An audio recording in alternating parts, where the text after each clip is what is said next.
Hi everyone, welcome to my channel, and in today's video tutorial I'm gonna show you how I made my headwrap boards.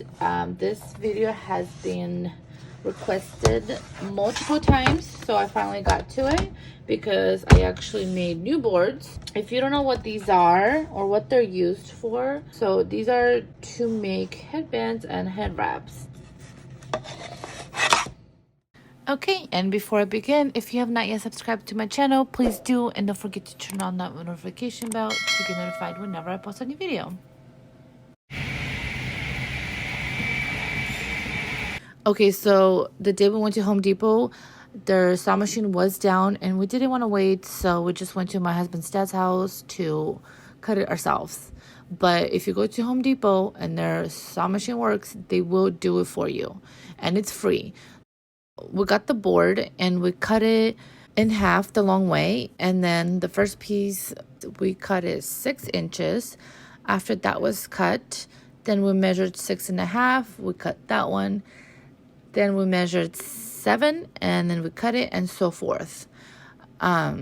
So total of the boards I got out of this whole piece was 9 boards, and I actually still had some left over. I just did not need to use it. So this whole piece will get you all the boards you need. What about the top? Some of them have some stuff. And yeah, you have to sandpaper the edges so you can do this,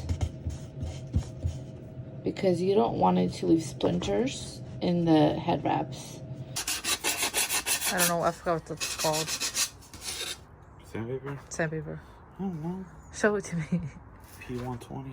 P120, let me see. And the reason why I have them this length, the 12 inches, is because I know a lot of people like to have this laying flat on a table when they make these, but I don't. I actually like to do this when I'm sitting down, and I cannot work over a table sitting down. I have to stand. So since I want to work sitting down, excuse the mess. We are in the middle of moving, so my office is in the living room right now. Okay. I like to kind of just hold this with my legs. I know it's weird, but I find this just the way I like to work. And even if I work with it being flat on the table, it's not like sliding over the edges and stuff. I don't know, it's just a personal preference. Okay, and you can screenshot this if you're gonna make these. This is the board that I bought at the store and I used, and these are the measurements that I cut, and the total boards I cut was 9 of them. This is what they equals to as in head circumference, and this is what I size each board to. This is my sizing. You could Google sizes, but this is what I go by when I make my head wraps or headbands. Okay, so I used to have these. I used these for over a year.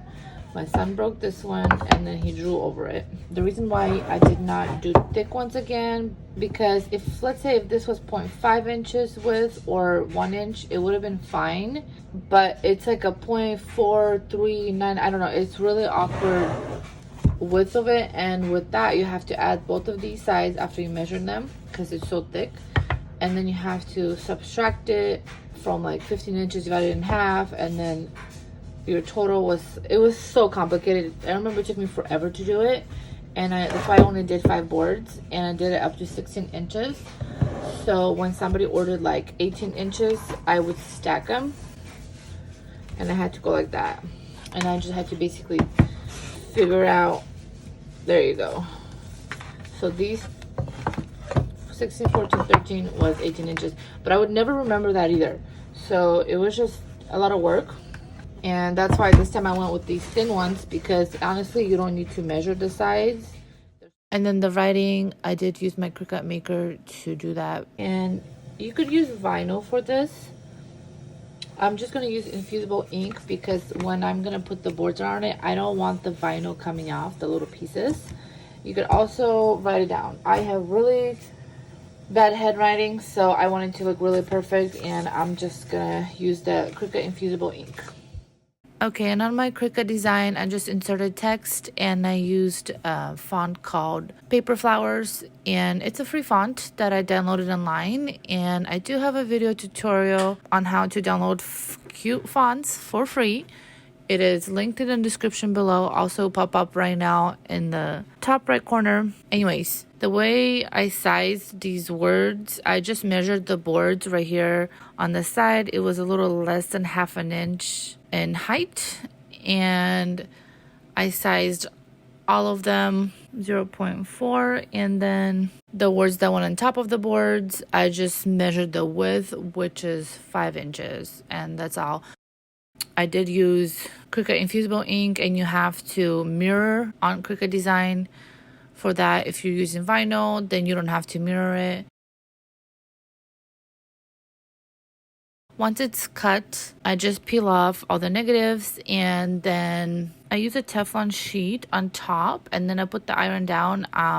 You could use a heat press or a Cricut heat press. I don't have one. I just have a regular iron. I just set it to the highest heat, turn off the steam, and I just place it on top of the Teflon sheet, and I kind of press it down and hold it, and I do it for like a minute and a half.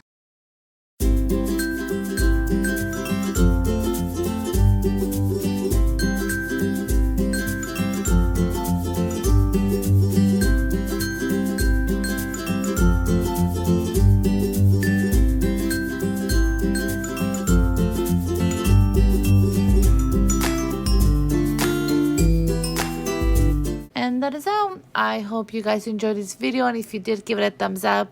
And if you have any questions, go ahead and comment below. Also, if you have not yet subscribed to my channel, please do. And check out my handmade store, Zhannastar.com, where I sell my cutest little handmade items. So you guys can check it out. All right, thank you for watching. Bye.